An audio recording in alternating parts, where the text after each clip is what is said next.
Bonjour les amis, bienvenue au Sable d'Olonne. Alors comme vous pouvez le voir, la tempête ici ne s'arrange pas, mais ça devrait être mieux pour l'arrivée de Boris et de Samantha. Alors sans plus attendre, avant que je m'envole, et moi et vous, on va aller voir Jean-Luc Vandenette pour lui demander à lui comment ça va se passer, qu'est-ce qu'il pense, est-ce qu'ils vont rentrer dans le port ce soir ou pas. Donc invité spécial pour faire le tracker aujourd'hui pour notre live, c'est Jean-Luc Vandenette qui fête aussi, mais il ne le sait pas je crois. Aujourd'hui c'est l'anniversaire de son retour de tour du monde en solitaire, sans escale et sans assistance. Son dernier tour du monde, le plus long, 8 mois, c'était il y a 6 ans et ça s'est passé ici par une journée exactement identique. Je lui dis rien, je vais voir s'il se rappelle, je lui demande le tracker et je lui dirai juste après. Allez, on y va. Jean-Luc Vandenette, bonjour. Bonjour. Capitaine, c'est la dernière fois qu'on se voit. Eh oui, Ah, ça, tu vas nous manquer. eh oui. Tu vas nous manquer. Oui, mais moi je vais au soleil. Bon, bah écoute. Donc, alors, c'est notre dernière rencontre et je vais profiter de tes grandes connaissances de navigateur pour te demander de me faire le tracker cartographie. Ben oui, ça risque d'être un peu juste parce que d'abord il y a beaucoup de vent dehors et donc ils vont pas très très vite. Il y a une dépression qui est centrée sur le golfe de Gascogne et alors le problème énorme, c'est que cette dépression, elle va à l'est, elle se rapproche de nous, et que s'il passe de l'autre côté, eh ben, comme le vent tourne dans ce sens-là, eh ben, la pauvre Samantha Davis, probablement pas Boris Herman, parce qu'il est un peu plus nord, mais la pauvre Samantha Davis, qui est assez sud, elle va se retrouver avec du vent de nord, c'est-à-dire du vent dans le nez pour terminer le parcours. Et ça va pas être très drôle pour elle. Voilà, j'espère que non, mais là, elle va pas vite du tout. Elle est à 7 nœuds 6 au tracker de 11 heures. Boris Herman est à 10 nœuds 8. Donc, il lui reste 126 000 à faire. Donc, il en a pour une douzaine d'heures, 11 heures. Ça le fait arriver à 11 heures du soir. Je sais, il va peut-être franchir la ligne, mais je ne sais pas s'il va rentrer dans le chenal à cette heure-là. Oui, oui, ben oui. Après c'est demain matin et ça va pas être très drôle cette nuit. Et voilà, ben, moi je pense qu'ils seront là demain. Dans le chenal, dans le chenal. Jean-Luc, ça ressemble à quoi ce qu'ils ont, toi qui as connu ça plein de fois, qu'est-ce qui se passe dans leur bateau, à quoi ça ressemble autour d'eux, à quoi ils font le plus attention en ce moment, par exemple, à finalement qu'une centaine de lignes de mille de la ligne d'arrivée, alors que les bateaux sont fatigués, les skippers aussi, tout ça. Ben, il se passe qu'il y a un train de dépression qui traverse l'Atlantique, qui vient des USA et qui traverse l'Atlantique, qui passe au nord des Açores. Et ce train de dépression, ben, là, elles sont assez fortes, ces dépressions. Et donc, forcément, il y en a 3 de suite. Et forcément, ben, ça soulève de la mer. Et ça ne fait que s'amplifier à la 3e, évidemment. Donc, les vagues sont importantes. En plus, après la dépression, quand le front est passé, le vent, les dépressions, ça commence par du sud, sud-ouest, et ça se termine par du nord-ouest-nord. Et donc, ça lève des vagues un peu dans tous les sens quand le vent repasse au nord. Et donc, ça fait des mers croisées qui sont assez dangereuses. Alors, ce sont des bateaux qui, en général, maintenant, vont suffisamment vite pour éviter ces gros coups de vent. Sauf que là, il y a un impératif, c'est que il faut arriver au Sable d'Olonne et que la ligne d'arrivée est au Sable d'Olonne et que les dépressions passent en ce moment sur les Sables d'Olonne, ce qui est normal au mois de janvier.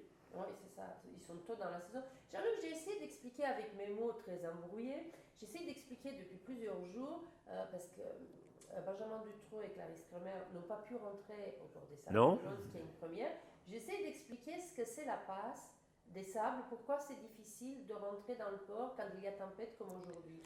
Alors, juste devant le port, un tout petit peu plus loin que le port, il y a 2 bouées, une bouée nord et une bouée sud.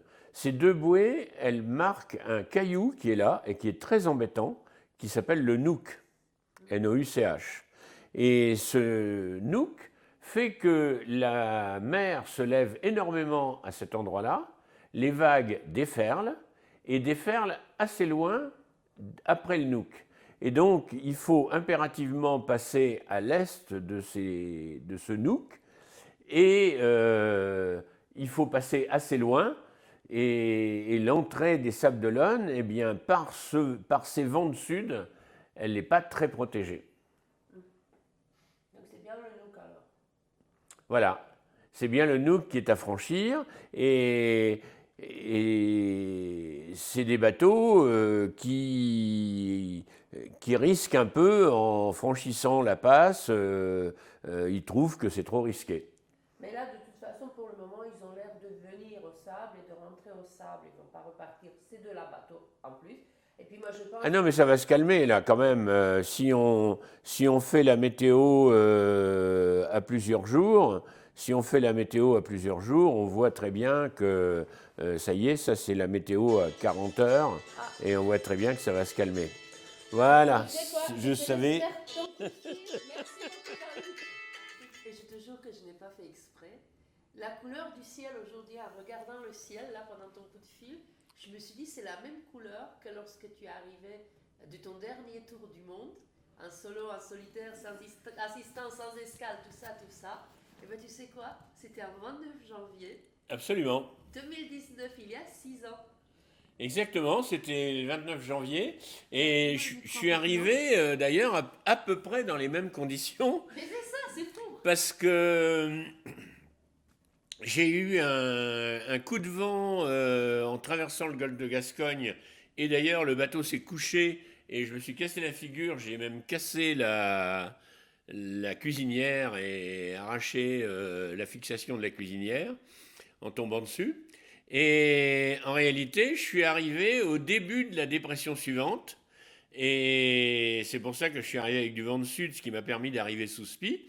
Mais très peu de temps après, le vent s'est remis à souffler, et d'ailleurs Marc Slat, qui me suivait, s'est abrité dans une baie près de la Corogne, et parce que le vent soufflait très fort, et il s'est juste abrité sans être disqualifié, puisqu'il n'a pas rejoint un port.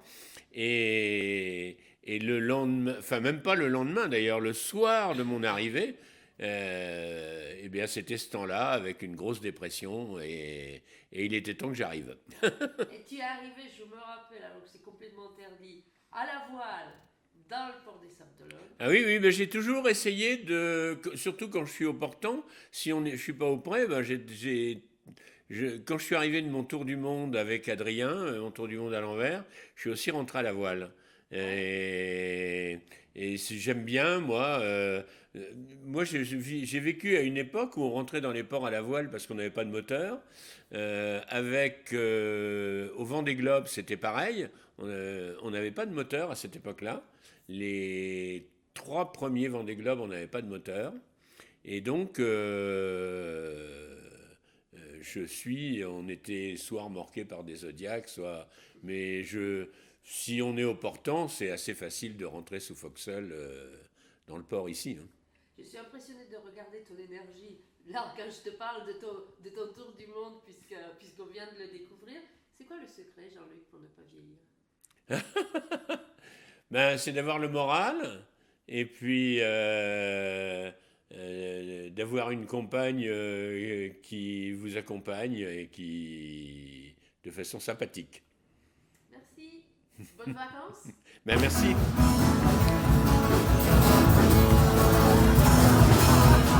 En l'honneur de la tempête que j'ai évitée, qui s'appelle Gabriel, je vais la faire quand même.